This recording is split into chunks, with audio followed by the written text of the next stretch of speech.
In today's video, I'm going to teach you how to remove repeater on Wix. If you've ever added a repeating list of items, like cards or product blocks, and decided it no longer fits your page, this walkthrough will show you how to remove it cleanly and publish the change. First, open your site in the Wix editor. From your dashboard, choose your site and enter the editor so you can work directly on the page where the repeater appears. Give the page a moment to fully load so all elements are selectable. If your site has multiple pages, navigate to the specific page that contains the repeater you want to delete. Next, click directly on the repeater area to select it.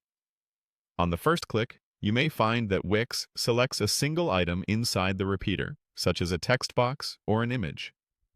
That's normal because repeaters are made up of repeated item elements. Look for the selection outline and the label that appears near it. Click again to shift the selection from the inner item to the entire repeater container. You'll know you've got the right layer when the outline surrounds the whole block of repeated items and the label indicates you're working with the repeater itself. Taking a second to confirm you've selected the container will help you avoid deleting just one item instead of the whole component. Now, lightly drag the selected element a few pixels to confirm that the entire block moves as one.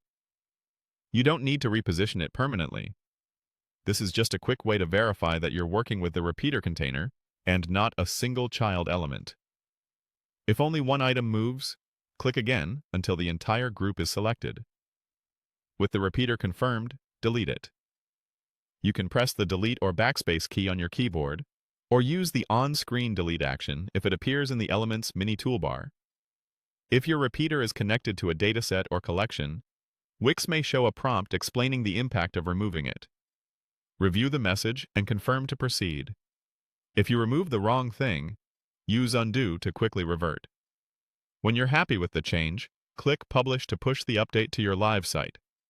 Publishing makes the removal visible to your visitors.